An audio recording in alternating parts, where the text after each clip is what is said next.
समाज से जुड़े हुए जो दलाल टाइप के लोग हैं, जो संधि साधु लोग हैं, जो कोई दूसरे के दिए पे जीते हैं, अपना स्वाभिमान दूसरे के सामने गिरवी रखते हैं, ऐसे अंतर्गत हित शत्रु विभीषण प्रवृत्ति के, देवदत्त प्रवृत्ति के जो लोग हैं, पहले तो उनका विमोचन करना चाहिए, क्योंकि इन्हीं आस्तीन के छापों के कारण ही अम्बेडकरी आंदोलन को खोखला किया गया है। आज जो अम्बेडकरी आंदोलन खोखला हुआ है, या समता सैनिक के अंतर्गत भी, कि बाबा साहब के जमाने में जो संगठन था, उस संगठन के जो उत्तराधिकारी थे, उनके भी उत्तराधिकारी आज संगठन से रूबरू नहीं है, एकनिष्ठ नहीं है। वो उनके भी परिवार के कई लोग उन दलाल प्रवृत्ति के उत्तराधिकारी बन गए, जातिवादियों के उत्तराधिकारी बन गए, और इसके कारण जितना डर बाह्य शक्तियों से नहीं, उतना डर आस्तीन के सांपों से है, अंतर्गत विभीषणों से है, अंतर्गत देवदत्त विकृतियों से है। और इसका विमोचन करने के लिए आज से 20 साल पहले हमने घोषणा की थी कि जिस दिन 25,000 सामान्य सैनिक और 25,000 में से 5,000 सुसज्ज सैनिकों का ताता इस समता सैनिक दल के सैनिकी कार्य में अपने घर पर नागर घुमाकर जिस दिन तैयार होगा,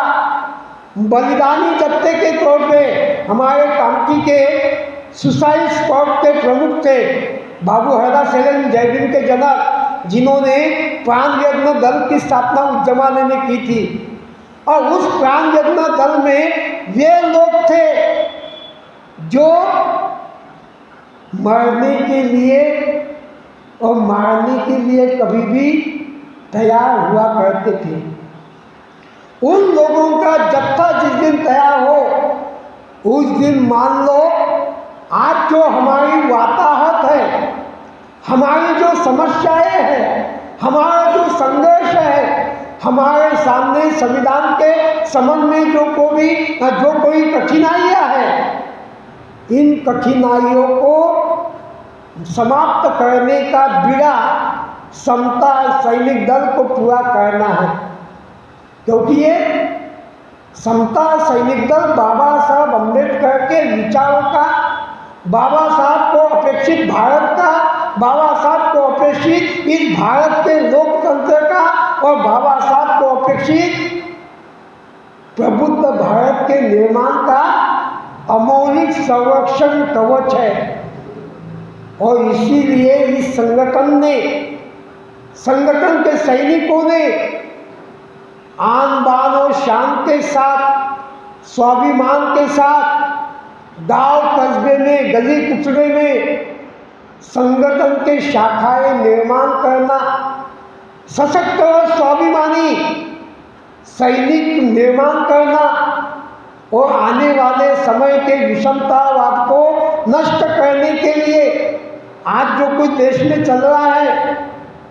एकला चलोवाद, वंशवाद का वाद, परिवारवाद, एक जहाँ कहीं भी हिटलरशाही का वाद,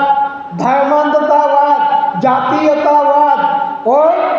भ्रष्टाचारवाद, स्वार्थवाद, इसका जो विमोचन करना है, इसके लिए हमें समता, स्वतंत्रता, बंधुत्व, न्याय, अधिकार और स्वातंत्र्य को मजबूत प्रदान करने के लिए पल पल के लिए सजग होने की जरूरत है। एक घर से एक सैनिक, एक गांव में कम से कम 50 सैनिकों का तांता भी खड़ा हो जाए तो भी आने वाले विषमतावादी युग को ही किसी प्रकार का एक धर्मांध राष्ट्र निर्माण करने का, भेदभाववादी राष्ट्र निर्माण करने का, गुलामी में रखने का राष्ट्र निर्माण करने का और विशिष्ट दर्ज के लोगों को इस देश की मालकियत सौंपने का मनसूबा बनाने वाली जो आज की वर्तमान विषमतावादी मान्यता है, इस मान्यता के भावार्थ को कुचलने के लिए आज हमें सबसे पहले संगठित होने की ज़्यादा ज़रूरत है। समाज तब संगठित होगा जब परिवार संगठित होगा। जब परिवार संगठित रहेगा, जैसे 5 उंगलियां फैली हुई है, 5 मन अलग अलग है,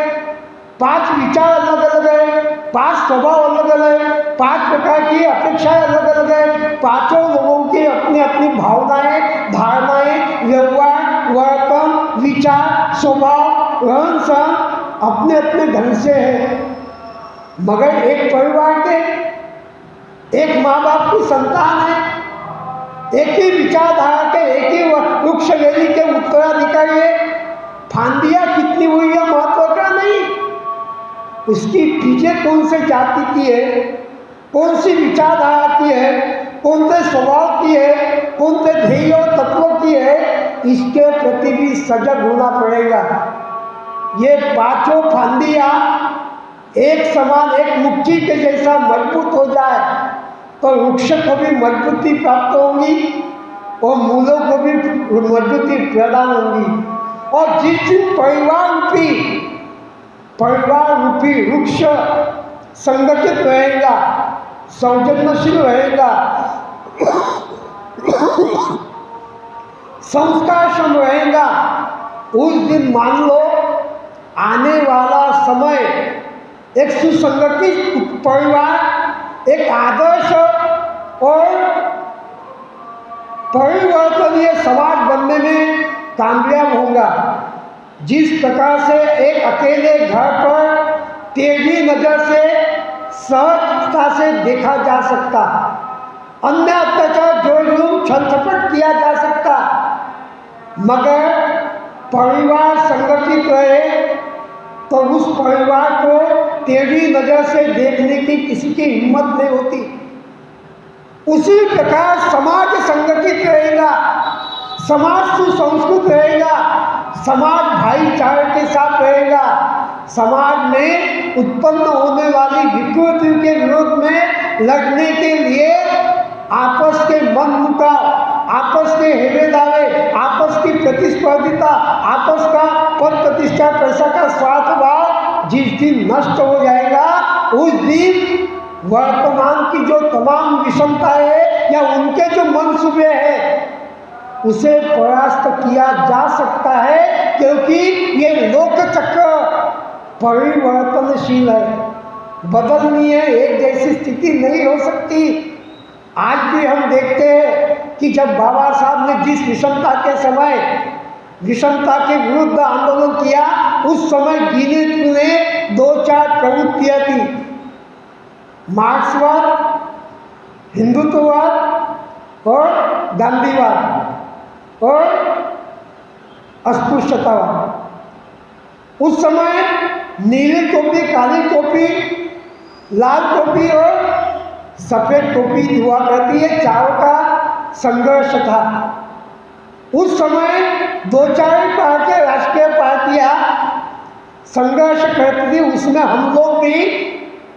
विरोधी पार्टी के तौर पर एक सशक्त ताकत के तौर पे हमारे पूर्वज हुआ करते थे, हमारे समाज की एक आइडेंटिटी हुआ करती थी। मगर आज के विषम काल में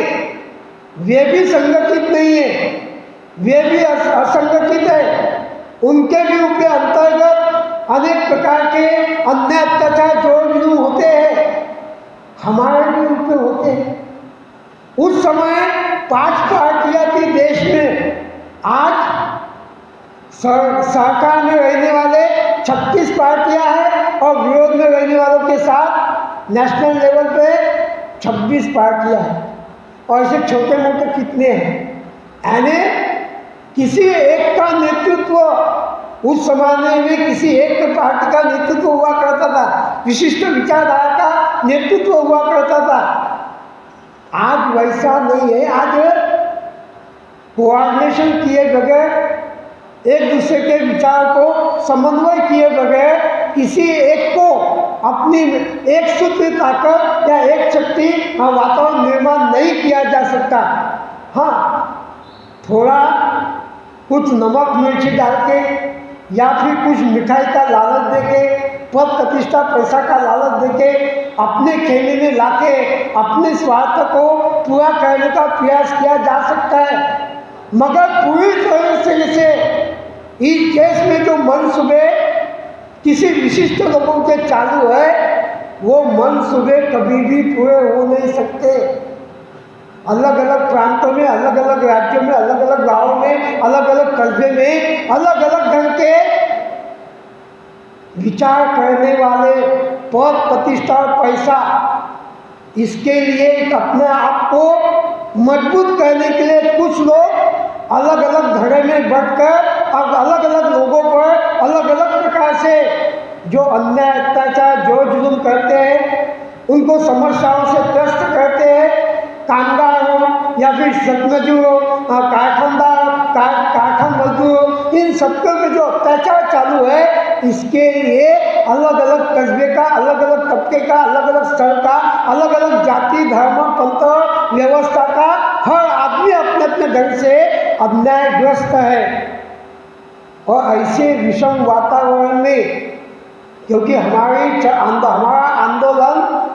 लोगों को गुलाम करने का नहीं है, हमारा आंदोलन लोगों को उनके ऋणानुबंध उत्तरदायित्व जवाबदारी के प्रति जागरूक कर उनकी गुलामी की बेड़ियां नष्ट करने का है। भगवान बुद्ध ने भी उस समय की जो विषमतावादी, धर्मपरायणवादी, वैदिकतावादी और उस समय की जो अंदर रूढ़िवादी या कोई अदृश्य शक्तिवादी जो मान्यताएं थी, उसके विरुद्ध बंद करते समय, उसके हमने विरोध करते समय तथागत बुद्ध ने भी जिस प्रकार से एक विषम वातावरण पूरे मानव समाज में था, उस विषम वातावरण में बुद्ध कहते हैं अत्ता ही अपनो ना तो कोई ना तो पड़ोसिया। बुद्ध ने बदलाव किया। स्वामी ने, नाथ ने, देव ने, दानव ने, ईश्वर ने, परमात्मा ने, कोई शास्त्र नहीं, कोई कहता कोई अदृश्य शक्ति नहीं। कितना भी पशु बलि करो, कितना भी नर बलि करो, रात दिन हो नवन करो, कितना भी जप तप करो, मगर इंसान ही खुद के कर्म का स्वामी है, व्यवहार का स्वामी है, वर्तों का स्वामी है, इच्छा आकांक्षाओं का स्वामी है। मन में सभी इच्छाएं उत्पाद होती है, मन में इच्छाएं व्यय होती है, कुछ क्षणों के बाद उसका अपव्यय होता है। बुरा जो देखन मैं चला बुरा न मिलिया कोई, अपना आपा देखत चला तो मुझसे बुरा न कोई। अपने आप को खोजने का हर इंसान ने, हर व्यक्ति ने, हर परिवार ने प्रयास किया तो आने वाले समय में एक संगठित समाज निर्माण किया जा सकता है। संगठित समाज निर्माण करने के लिए इस दुनिया का पहला क्रांतिकारक, इस दुनिया का पहला बंडखोर, इस दुनिया का पहला परिवर्तनवादी योद्धा, इस दुनिया में पहला महिलाओं के समानता के न्याय अधिकार के लिए संघर्ष करने वाला पहला व्यक्तिमत्व कोई है तो वो त्रैलोक्य गुरु तथागत बुद्ध है। और इसलिए उन तथागत बुद्ध के विचार को लेके कई महापुरुषों ने, कई संत महात्माओं ने, कई जागरूक लोगों ने उनके मन की चाणक्य प्रवृत्ति बदली। उन लोगों ने बदलाव लाने का प्रयास करते गए मगर बदलाव हुआ नहीं। बाबा साहब ने इस बदलाव को एक नए तरीके से बदलने का प्रयास किया। गोलमेज परिषद से लेके तो देखे तो साइमन कमीशन था और बाद में इस संविधान के माध्यम से बाबा साहब ने जो प्रकाशमान वातावरण निर्माण करने का प्रयास किया। मगर जब देखा गया कि भारत स्वतंत्र हुआ, भारत को लोकतांत्रिक संविधान प्रदान किया गया, सार्वभौम संविधान प्रदान किया गया, मगर कुछ भी किया जाए, कितना भी किया जाए, मगर इस देश की जो मलिनता है, इस देश के मान्यताओं की मानसिकता है, इस देश के लोगों में जो भरी हुई गंदगी है, इस देश में जो अदृश्य शक्ति, कपोलकल्पित मान्यता और भेदभाववाद, जातिवाद, धर्मांधतावाद और फंसेगिरी, लुबादगिरी, ये कभी भी खत्म नहीं किया जा सकता। और इसीलिए जो ताकत के मानवतावाद का रास्ता देकर बाबा साहब ने हमें प्रकाश से प्रकाश की ओर जाने के लिए प्रवृत्त किया। आज हम 67 साल हो गए बाबा साहब के धम्म क्रांति को। प्रकाश से प्रकाश की ओर जाते समय हमने कितना बंधुत्व अपनाया, कितना हमने समानता अपनाया, कितना हमने भाईचारा अपनाया, कितना हमने एक दूसरे के न्याय के लिए सहकार्य किया, हम कितने एक दूसरे के अधिकारों के लिए समानता के साथ सहयोग की भावना रखी, हमने कितना आपस में प्रेम भाव बढ़ाया, हम दुखियों को, कष्टियों को, दुर्बलों को उनका दर्जा ऊंचा करने के लिए हमने कितनी मदद की, इसका विवेचन वर्तमान में हमें करने की जरूरत है। समस्याओं का समाधान हम चाहते हैं ना। बाबा साहब के प्रबुद्ध भारत निर्माण का संकल्प पूरा करना चाहते हैं ना। हम 56 के बाद आज जो हमारी अवस्था है, इस अवस्था को बदलने के लिए हम अपने आप में कितना बदलाव कर सके, इसका विवेचन होना, इसका आकलन होना आज के विषम समय काल में हमारी बहुत बड़ी जिम्मेदारी है। और इस जिम्मेदारी को हम व्यर्थ रूप से निभाने के लिए आने वाले 2, 4, 5 साल में सही मायने में प्रयास करें, तो वो दिन कोई दूर नहीं जिस दिन का बाबा साहब ने संकल्प किया था, जिस दिन को देखने के लिए बाबा साहब ने अपने 4 बच्चों को खोया था, बाबा साहब ने अपनी रमाई जैसी पत्नी को खोया था, बाबा साहब ने अपने कई अनुयायियों को इस आंदोलन में अपने शरीर को न्यौछावर कर दिया था। उस आंदोलन का आयाम, सही आयाम हमारा विजय इसी में हो सकता है। और इसलिए साथियों, वर्तमान विषम काल में हम समता संघर्ष रूपी आंदोलन के साथ जुड़े, समता संघर्ष आंदोलन को एक इतिहास के साथ, कौन कितना विद्वान है ये महत्व का नहीं, क्योंकि संगठन होना चाहिए। व्यक्ति या गौण है, व्यक्ति विशेष को मान के, वंश परंपरा को मान के, एक कोई धनाढ्य है और वो दुष्शील है, दुराचारी है, अनैतिक कर्म है, तो भी हम उसको मानते हैं क्योंकि वो बलशाली है। बलशाली को मानते न हुए, व्यक्तिवाद को न मानते हुए, परंपरावाद को न मानते हुए, विचारधारा को मजबूती के साथ अपने अपने तबके में, अपने अपने गांव में सिर्फ और सिर्फ बाबा साहब अम्बेडकर द्वारा दिया गया संरक्षण कवच रूपी समता संघर्ष को बाबा साहब द्वारा दिया, दी बुद्धिस्ट सोसाइटी ऑफ इंडिया को बाबा साहब द्वारा दिया गया रिपब्लिकन विचारधारा को मजबूती के साथ प्रदान करने का रिपब्लिकन पक्ष नहीं बोला मैंने, पक्ष तब मजबूत होगा जब हम आमदार खासदार बनेंगे और तब संसद में जाएंगे, विधानसभा में जाएंगे। हमें तो पहले अपना पाया मजबूत करना है संगठन का, सामाजिक तौर पे। और हम रिपब्लिकनवादी है, रिपब्लिकन समाज निर्माण करना, लोकतांत्रिक समाज निर्माण करना, लोगों के हाथ में, लोगों के माध्यम से नेतृत्व होना, ये हमारी पहली जिम्मेदारी है। और इसलिए बाबा साहब ने रिपब्लिकन का नाम दिया। तो हम रिपब्लिकन विचारधारा कि जहाँ भेद नहीं, भेदभाव नहीं, ऊंच नीचता नहीं, शंका किसी ने हमारे पर अत्याचार किया इसलिए हमारा वो क्षेत्र, ऐसा नहीं। हम लोकतांत्रिक तरीके से किसी के भी रूप पे अमानुष अत्याचार ना हो, कोई किसी का हक ना छीने, किसी की कोई बेआबरू ना करे, किसी महिला का छल ना हो, इस प्रकार का संदेश हम अपने आप में ढालने का प्रयास करेंगे तो सही मायने में बाबा साहब के संकल्प का भारत निर्माण करने में समता संघ रूपी आंदोलन के माध्यम से हम आगे बढ़ सकेंगे। इसीलिए मैं चाहूँगा आज जाते जाते ये बताऊँ कि आप लोगों ने इस संसद में धम्मचक्र अनुप्रवर्तन के पर्व पर संसद बाना बांकुड़ा या अन्य छिंदवाड़ा जिले के सैनिकों ने जो सहयोग किया, जो जनता की सेवा की, अपना समय दिया आने और ऐसे काम में आप लोगों ने योगदान दिया जो योगदान एक सैनिक का होना चाहिए। दल तो कहीं चलते हैं, बाबा साहब के 56 की धम्म क्रांति में एक भी पुलिस वालों को अंदर नहीं आने दिया गया था। सिर्फ आर पटेल और कर्मल बाबूजी आवड़े और ससायकर और ऐसे दीपक चंद खुर्जे से कई लोगों के नेतृत्व में